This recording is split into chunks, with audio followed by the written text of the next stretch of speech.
This program is funded through a More Perfect Union initiative of the National Endowment for the Humanities. Hi everyone, this is Dr. Markie McBrayer, and I'm going to be presenting a lecture today on party systems in the United States, specifically presenting for the Idaho Humanities Council. So who am I? Just to again convince you that I am qualified to speak on this. I am an assistant professor of political science at the University of Idaho, and I teach on American politics and policy. So this ranges from things like American politics and policy to things at the upper level like public opinion and American presidency. Okay, so for today, we are going to be talking about party systems and realignments. And don't worry, I'll delve into what those kinds of phrases mean. And we're going to do a tour of the 6 party systems and their associated realignments today. Okay. So party systems and realignment. So the United States is considered a two-party system. So around the world, there are different kinds of party systems. Some are multi-party, right, meaning more than two, or others are actually one-party dominated. But in the United States, because of our electoral rules, we have a two-party system. And if you haven't checked out, there's also a lecture on third parties and Duverger's law, which sort of explain why we only have two parties in the United States. So feel free to check that out as well. So in the United States, there are about 6 party systems, which are essentially eras where there is stability in the two parties that we see. And each party system is separated by a kind of realignment of sorts. So what is a realignment? A realignment is a change in the size of the party, right? So maybe one becomes more popular than the other, maybe they become even, something like that. Change in the composition of the party. So maybe one party that used to have one kind of demographic, that demographic shifts to the other party, right? That kind of thing. And then finally, things like the issues that divide the parties. So policy platforms. So you can think today, the Democratic Party is for a larger social welfare state, whereas Republicans are for a smaller social welfare state. That kind of thing. And these have changed over time. So the size of the parties, the compositions of parties, and the issues that divide the parties change over time. And that's where we get these delineations of 6 party systems. And we're going to talk about each of them today. Okay, we're going to talk about each of these party systems today because the Democratic Party of 1835 is not the Democratic Party of today, and the Republican Party of 1876 is very different than the Republican Party today. And this lecture here, walking us through party systems, will help us better put into context where the parties have been and how they have changed over time, okay? How these party systems have changed over time.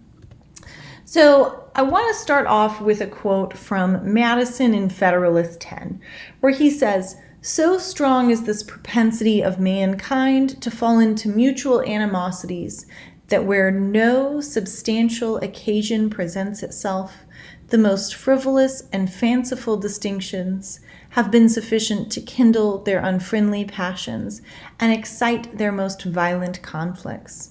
So in Federalist 10, Madison talks quite extensively about factions and how we should be worried about them, right?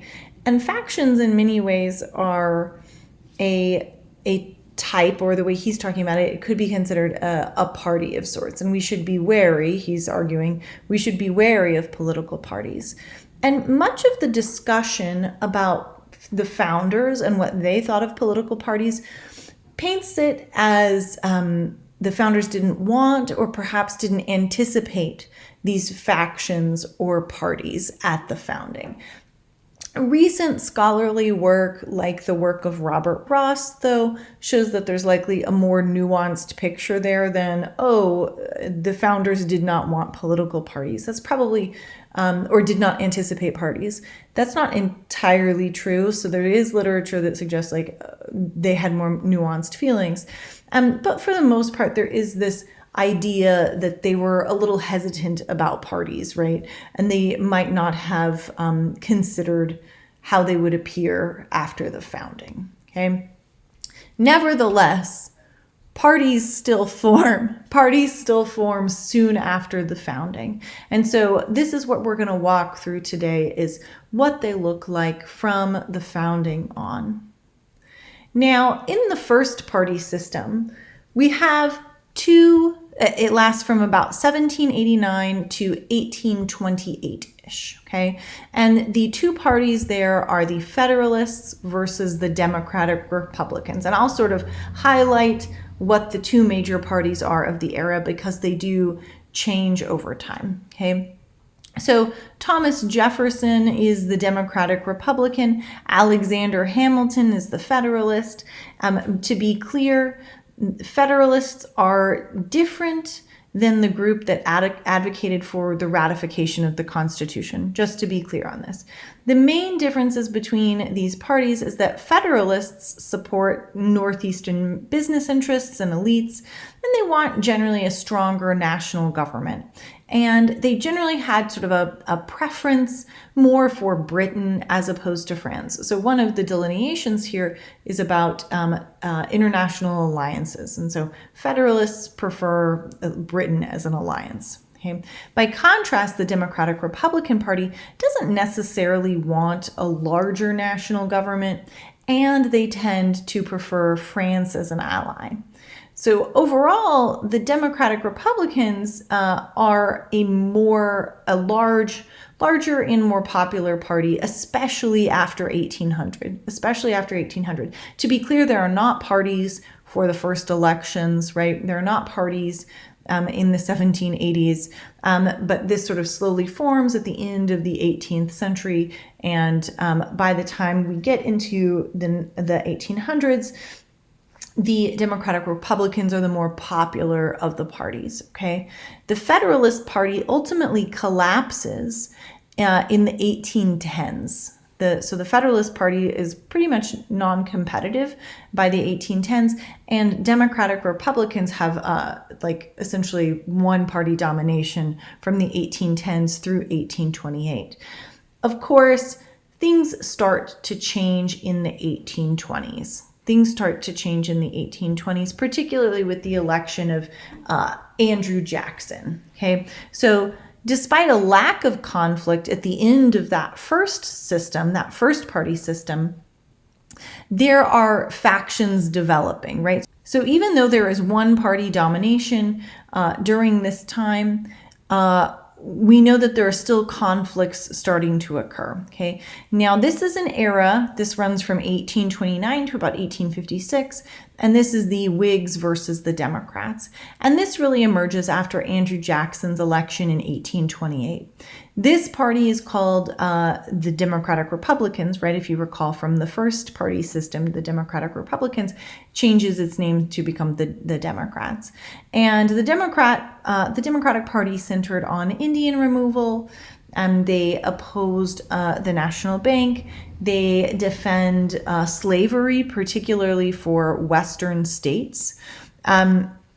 And the Democratic Party under Andrew Jackson also advocates for this sort of spoils and patronage system that is especially used for party building. The Democrats also during this era helped popularize some of the features we recognize in American parties today, like central planning committees and state parties as well. By contrast, the Whigs are generally sort of anti-Jackson and more for things like national development and are less keen on some of the democratic developments in the parties. So things like popular mobilization and party organizations, the Whigs still ultimately adopt, but they are less excited about doing them than the Democrats are. Ultimately, by the end of this party system, so towards the 1850s, slavery is becoming a very strong division point. And that ultimately brings about the end of this party system. Okay, so specifically, Northern Whigs and anti-slavery Democrats ultimately merge to form the Republican Party for the next era, for the third party system. But Whigs as a political party essentially die off and are no longer a national party at the end of this period. Okay, this brings us to our third party system, which is the parties that we know today, Republicans and Democrats. And this lasts from about 1857 to 1896. And this period is really where the Republicans and Democrats start as the two major political parties. The divisions are primarily centered around Republicans being against slavery and being pro-business. Democrats, by contrast, tend to be white Southerners angered by the end of slavery, and they also appeal to immigrants in the Northeast. The parties are fairly evenly competitive at this point, but towards the end of this period, populists, so a third party, they begin to form in the South and West, and there are divisions in the 1890s that populists really represent best. So things about workers' rights, farm prices, railroad pricing, and the populists championing some of these issues merge somewhat with the Democrats by 1896, towards the end of this period, as the Democrats incorporate many of these elements into their platform. And so this gains the Democratic Party some advantages in the South and Midwest. But this merging of the populists, along with the Industrial Revolution of the time, helps spur the fourth party system, which is a shift into the 20th century and how the country really handles industrialization. Okay, so the fourth party system, which goes from about 1897 to 1932, and again is Republicans against Democrats. I should be clear, though, like the Republican and Democratic Party of 1910, 1915, 1930 are different than the Republican and Democratic Party of the third party system, okay? But the fourth party system, the platforms have changed. So those policy platforms have changed from the third party system. The voters have changed, and it is just not the same party system as before. Really, this is an era from 1897 to 1932 of Republican dominance, with the exception of Wilson in the 1910s. But again, you should go check out the third party video lecture, which discusses why Wilson is dominant at that time.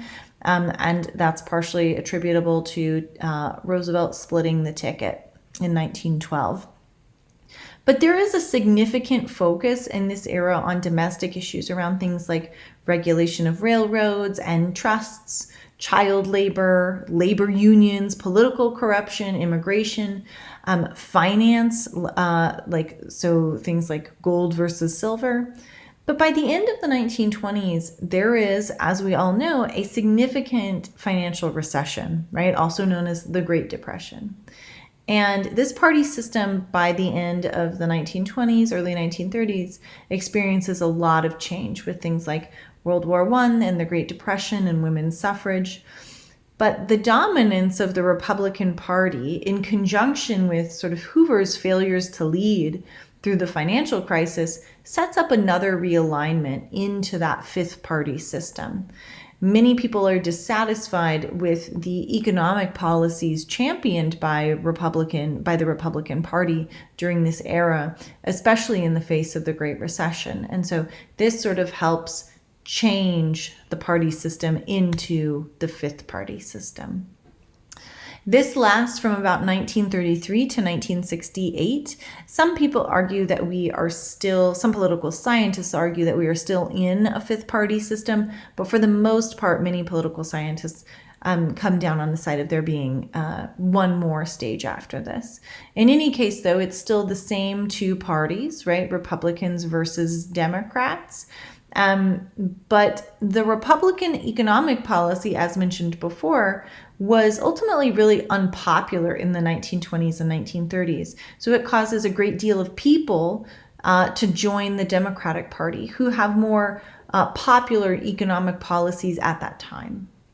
So the New Deal, so the Democrats' New Deal policies under Franklin Delano Roosevelt brings more groups into their party. So things like unions and intellectuals and Southern farmers and immigrants. And we also see increasing African American support. Keep in mind that during the late 19th century, the Republican Party tended to have more support from African Americans. But as the Democratic Party pursues New Deal policies intended to help the poor, the Democratic Party ends up pulling more Black and African American voters into their party through the support of social welfare programs. But this era is characterized as being dominated by Democrats, right? From 1933 to 1968, can only think of like you see FDR, you see Truman, you see Kennedy, you see LBJ. Really, the primary exceptions are Eisenhower, right? But for the most part, you see Democratic dominance during this era. But by the 1960s, new cleavages begin to emerge across the party, especially in relation to race and gender. The Voting Rights Act and Civil Rights Act make it clear that the Democratic Party is supportive of racial and ethnic minorities, as those policies challenge Jim Crow laws and the segregation laws really pervasive in the South. And given that the Democratic Party was dominant in the South, it means there are many elected officials and voters who are more prone to switching into the Republican Party. And this is known as the Southern Realignment. And this Southern Realignment is occurring simultaneously with something called partisan sorting. This means where liberals are sorting into the Democratic Party and conservatives are sorting into the Republican Party. And you might be thinking, well, yes, of course, the Democratic Party has always been liberal and the Republican Party has always been conservative. No, that is not true, right? In previous party systems, particularly the fifth party system, you had conservatives in both parties and liberals in both parties. An example of this would be Dixiecrats, right? These are Southern Democrats who are quite conservative in the South. Okay, these are conservative Democrats in the South. But as we get from the 1960s into the 1970s and the 1980s, particularly in the 1980s, you start to see higher concentrations of conservatives in the Republican Party and liberals in the Democratic Party. Now you see much more significant divisions between the two parties, which are divisions based off of class and culture and race and ideas about the size of the government. Now, some of these other eras that we talked about tend to be defined by one party being dominant. So the Republican Party is dominant in the early 20th century, whereas the Democratic Party is more dominant mid-century. This era is not defined by that. You oftentimes see it sort of switch back and forth. So in the 1980s, we see Republicans being quite popular. In the 1990s, we see Clinton being elected. We shift back to a Republican president for 2 terms with George W. Bush. Then you see a shift to Obama, a Democratic president, and then a shift to Trump, and then a shift to Obama, moving back and forth. So there's not necessarily one party that is dominant, okay? So in this era, we instead see 2 very competitive parties. Now, many students, and you are likely wondering yourself, well, are we going through a realignment right now, right? Are we setting ourselves up for the next party system? And political scientists are examining this too, okay? So are we moving into a 7th party system? Now, just sort of a refresher, a realignment is changes in the size of the party, the composition of the party, and issues that divide the party. Now, I wouldn't necessarily say that we've seen changes in the sizes of either the Democrat or the Republican Party, or necessarily the composition of the parties. So we haven't seen one group really get pulled over to one specific demographic group get pulled over in really high concentrations to the other party. But